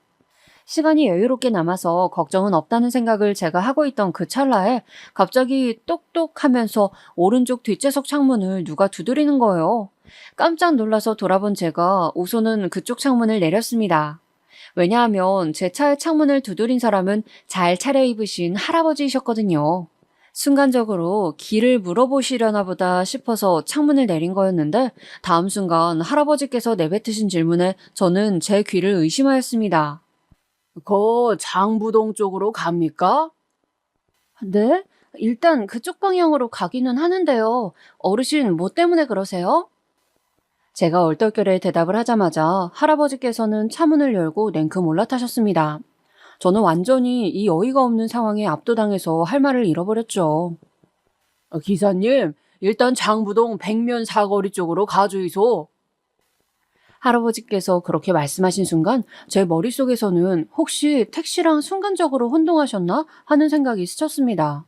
저도 예전에 택시인 줄 알고 정차되어 있던 어떤 차량의 뒷문을 잘못 열어본 전적이 있었거든요. 아니, 아무리 그래도 내가 택시기사로 보이기에는 너무 젊은 나이 아닌가? 옷도 면접 복장인데. 저는 당황스러웠지만 신호가 바뀌어서 차가 빠지고 있었기 때문에 일단 출발할 수밖에 없었습니다. 별일을 다 겪는다는 생각으로 어느 정도 가다가 할아버지를 내려드릴 계획이었어요. 저기 어르신, 이게 택시가 아니거든요? 잘못 착각하셨죠? 저기 보이는 횡단보도 쪽에서 내려드릴게요. 여기가 대체 어디고? 내가 언제 여기까지 와버렸는지를 모르겠네. 집사람이 많이 아픈데 당장에 빨리 집에 내가 들어가 봐야 하는데 아유 이거 일 났네. 제 목소리가 들리지 않으시는 건지 할아버지께서는 창밖을 내다보시면서 불안한 어조로 계속 중얼거리셨습니다. 번듯하게 잘 차려입으신 정장 차림에다가 중절모까지 쓰고 계셨는데 저는 그런 멀끔한 차림새와는 전혀 어울리지 않는 한 가지가 할아버지에게 있는 것을 발견하곤 흠칫 놀랐습니다. 왜냐하면 재킷 안쪽으로 목걸이 수첩이 보였기 때문이에요. 저는 다음 신호에 걸렸을 때 뒤로 손을 뻗어서 할아버지께 그 수첩 좀 잠깐 보겠다고 하였습니다. 뭔가 직감 같은 게 있었거든요. 수첩 맨 앞장에 이름, 주소, 전화번호 2개가 적혀 있었어요. 어르신, 실례지만 혹시 어디 편찮으세요? 그걸 기사 양반이 어찌 알아요? 뇌졸중 때문에 고생했다고 내 이마짝에다가 글이 적혀 있던가요? 가만 들어보니까 할아버지께서 말씀하실 때 발음이 좀 어눌하였고 차에 탈 때부터 계속 머리가 아프신지 인상을 쓰고 계시는 게 보였어요. 저는 운전을 하면서 할아버지께서 평범한 상태가 아니라는 결론을 내리고는 고민에 잠겼습니다. 차에 올라타실 때 크게 휘청거리면서 타셨던 것도 마음에 걸렸고 혼자 중얼거리시면서 밖을 보며 하시는 말씀들도 내용이 예사롭지 않았고 치매 증상을 가지고 계신 게 분명하셨어요. 갑자기 제 친정아버지가 생각이 나면서 저도 모르게 울컥해지고 말았습니다. 나 살기도 벅차고 힘들다고, 나는 부모님 당신들에게 할 만큼 하였다고, 이런 생각으로 은근하게 아버지의 치매 문제를 외면하고 뒷전으로 밀어두었던 제 모습이 사실 비겁하다는 걸 저는 스스로가 알고 있었어요.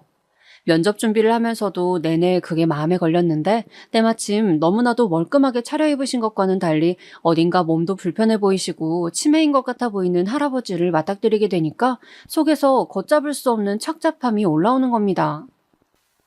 이래가지고 내가 면접이나 잘 볼 수 있을까?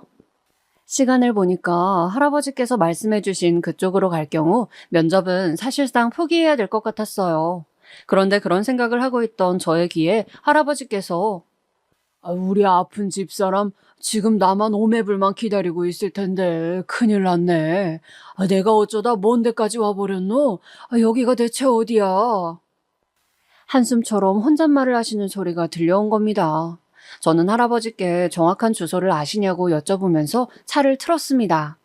면접은 깔끔하게 포기하고 대신 이 할아버지를 안전하게 댁으로 모셔다 드리는 임무를 수행하기로 하였죠. 나는 어차피 그 회사에 들어갈 운명이 아닌가 보다. 그렇게 생각하자. 저는 할아버지께서 초기에 말씀하셨던 위치에 도착한 이후로도 한참을 헤매야 했습니다. 막상 그 부근에 도착을 하니까 할아버지께서 갑자기 자신 없는 표정으로 당황하시면서 어디가 어딘지 헷갈려서 죽겠다는 말씀만 해대셨거든요. 그 동네를 차로 얼마나 돌았는지 몰라요. 결국 파출소에 들러서 할아버지 댁이 어디인지 찾는 도움을 받았고요. 한참을 시간을 보낸 끝에야 저는 할아버지께서 댁으로 향하는 길목 입구에 내리실 수 있도록 해드렸습니다. 아이고 이걸 어째? 이 돈 가지고는 여기까지 온 택시비에 못 미칠 것 같은데. 어르신 괜찮아요. 돈 안 주셔도 돼요. 안전하게 댁으로 돌아가시게 되었으면 그걸로 다행이죠. 젊은 양반이 참으로 마음씨가 곱기도 하지. 그런데 내가 남한테 빚지고는 못 사는 성격이라 어디 연락처라도 남겨주시오. 내가 반드시 살해를 할 테니까. 아유, 안 그러셔도 된다니까요. 저 굳이 돈 안 받아도 돼요. 그러니까 얼른 댁으로 가보세요, 어르신. 제가 극구 사양을 해도 할아버지께서는 완강하셨어요. 버티고 계신 것에 제가 별 수 없이 가방 속에서 펜을 꺼내다가 할아버지 목에 걸고 계신 수첩의 맨 뒷장에 제 번호를 적어드렸습니다. 노인네 놀려 먹으려고 가짜로 적은 건 아니죠? 네, 어르신. 가짜로 적을 생각도 못하는 바람에 진짜로 적어버렸어요. 할아버지께서는 제가 적은 숫자를 빤히 내려다보시더니 이름도 남겨달라고 하셨습니다. 저는 조금 망설이다가 별로 예쁘지도 않은 촌스러운 제 이름 석자를 지어드렸죠. 나중에 연락이라도 오면 통화나 하고 말아야겠다는 그런 얕은 생각만 했을 따름이었습니다. 어르신 보니까 이상하게 저희 친정 아버지 생각이 나서요. 좀 울컥하고 그랬네요. 제가 요즘 사는 게 정말 고단하고 힘든데 어르신 모셔다 드리면서 제가 오히려 좋은 기운을 받은 것 같아요. 부디 건강하세요.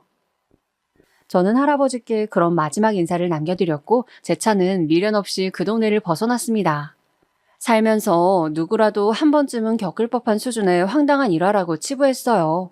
제 딴에는 나름 선행을 베풀었다는 고향감도 느꼈고요.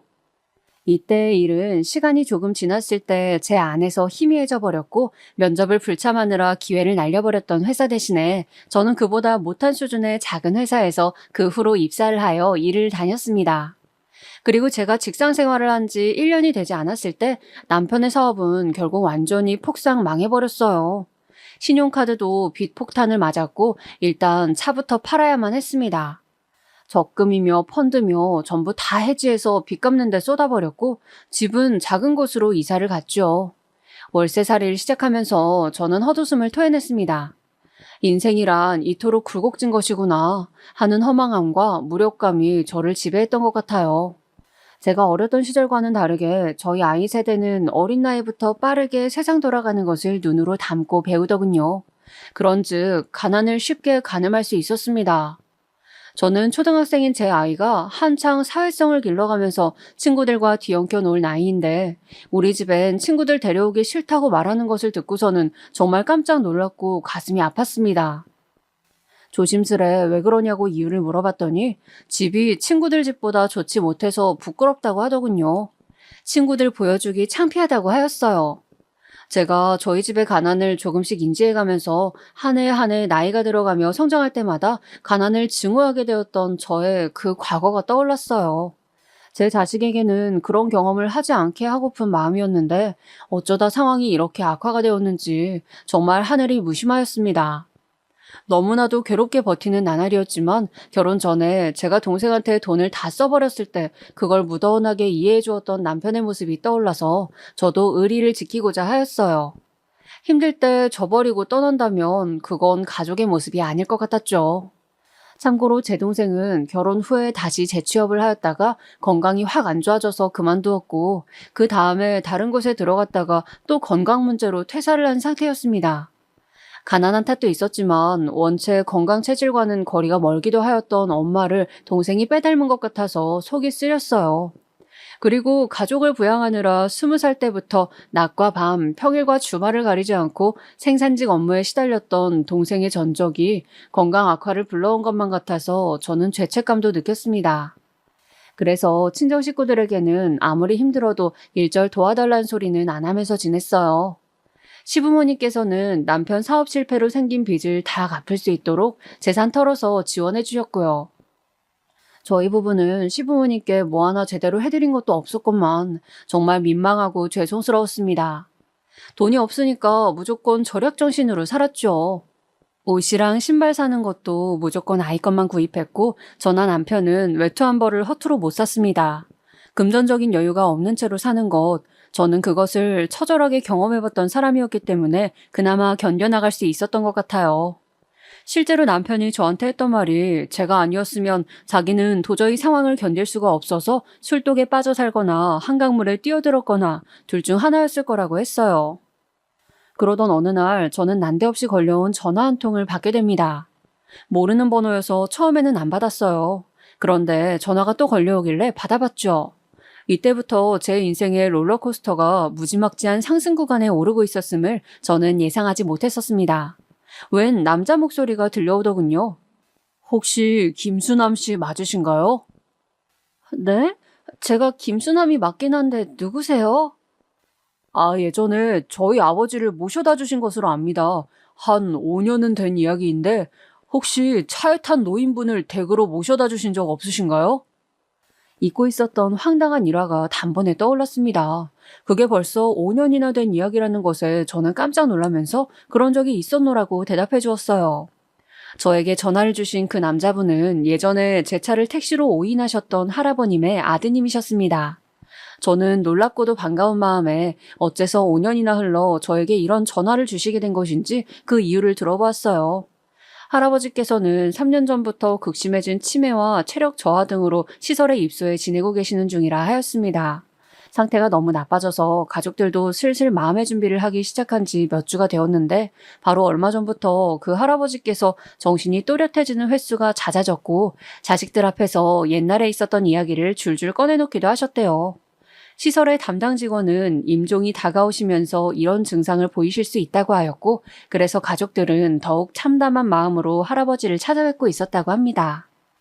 그런데 바로 엊그제 일이었는데요. 저희 아버지께서 김수남 씨 이야기를 꺼내신 겁니다.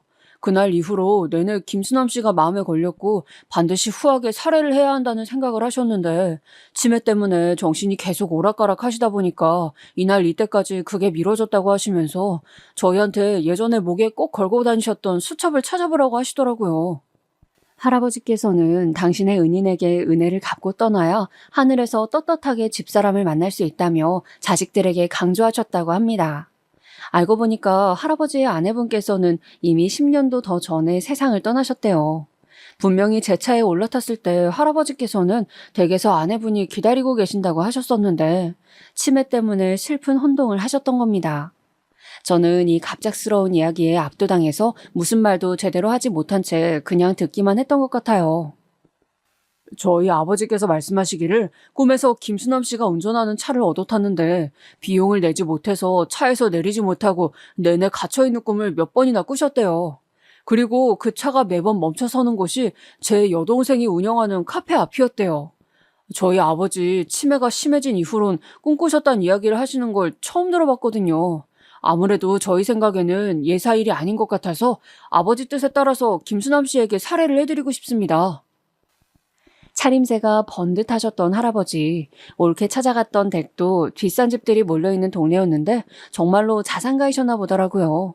할아버지의 따님께서 굉장히 유명한 카페를 운영하신 지 꽤 되었는데 이사 문제로 내놓으실 계획이래요.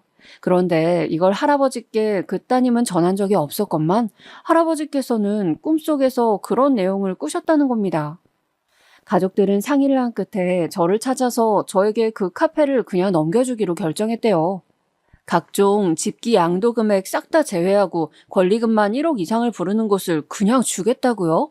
제가 여기까지만 듣고 가만 이거 혹시 신종 보이스피싱인가 하는 생각부터 먼저 했었습니다. 그런데 사기가 아니라 정말로 저에게 벌어진 기적이었습니다. 저에게 운영할 생각이 없더라도 일단 받았다가 남에게 팔아서 이윤 보시라고 그 가족들이 그렇게 말을 하더군요. 이게 있을 수나 있는 일입니까? 저도 놀랐지만 남편이 진짜 까무러칠 듯 놀라더라고요.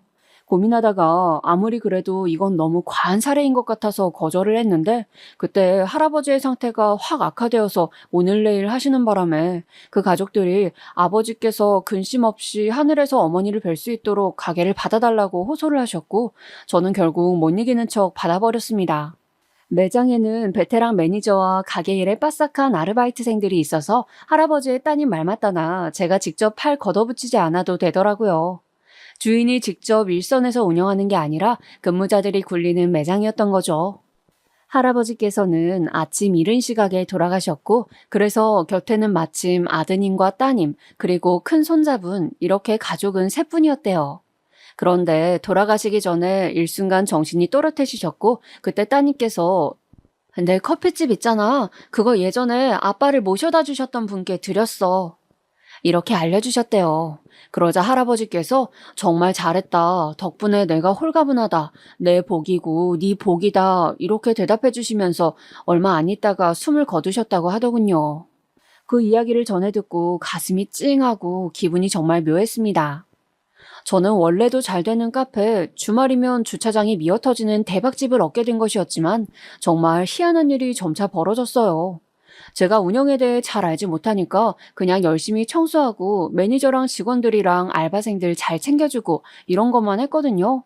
굳은 일이나 급한 수리해야 할 일 이런 것들은 전부 남편이 다 했고요. 딱 그렇게만 했을 뿐인데 4개월, 5개월째가 지나면서부터는 전년도에 동월 매출을 추월하기 시작했습니다. 이 카페는 처음 생겼을 때부터 좋은 위치와 멋진 인테리어 등으로 인기가 많았다고 하지만 최고 매출은 제가 주인이 되고 나서부터 싹 갱신이 되었어요. 조금 과장을 보태서 표현하자면 정말 미친 듯이 돈이 벌리더군요. 이래도 되나 싶을 만큼 잘 돼서 한편으로는 괜한 걱정과 두려운 마음이 들었을 정도였어요. 그런데 신기하게도 저한테 이런 대박 카페를 선뜻 내어준 그 따님을 비롯해서 할아버지의 가족분들 있잖아요.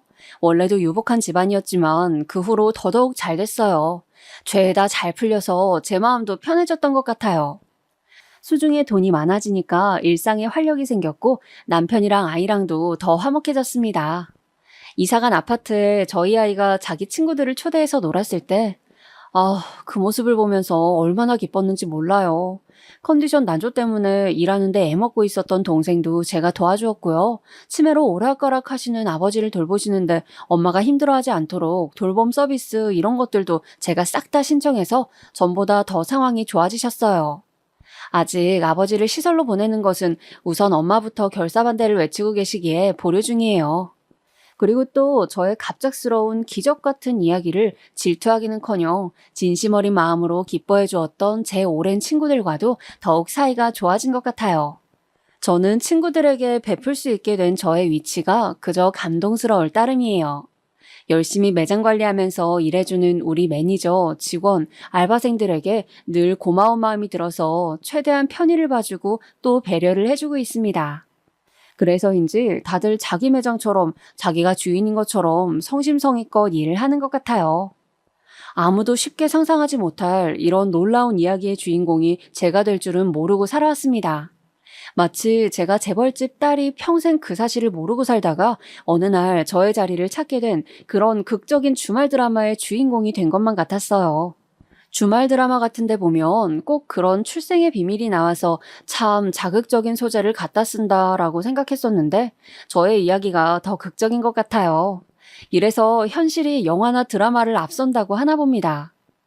어제는 친정 부모님을 뵙고 왔어요.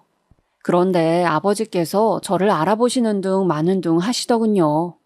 아버지의 얼굴에 패인 주름에는 저희 가족의 역사가 담겨 있었어요.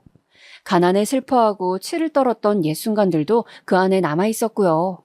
그래서 저는 아버지를 바라보면서 너무나도 서글펐습니다. 다시는 돌아오지 않을 그 힘들었던 과거 속에 아버지께서 갇혀 계신 것만 같았기 때문입니다. 당신의 맏딸은 그 과거에서 영영 벗어나 이제 기적과도 같은 일상을 영위하고 있건만 어째서 아버지께서는 이토록 좋은 순간에 치매라는 악마 때문에 기억이 과거에 머물러 계신 것인지 사람의 인생이란 화려하고도 허무한 것이라는 생각이 들었네요. 어쨌거나 삶은 곧장 앞으로 나아가는 것, 그렇기에 저는 슬펐던 어제를 뒤로하기 위해 오늘 이렇게 사연이란 결과물을 만들어냈습니다. 내일은 더 행복하고 알차게 살아야죠. 제가 제 차에 갑자기 올라타신 어느 할아버지께서 저에게 기적을 선사해 주실 주인공이라는 것을 감히 상상도 하지 못했던 것처럼 인생은 예측 불허의 롤러코스터니까 말입니다. 늘 최선을 다해 사는 것만이 정답일 거예요.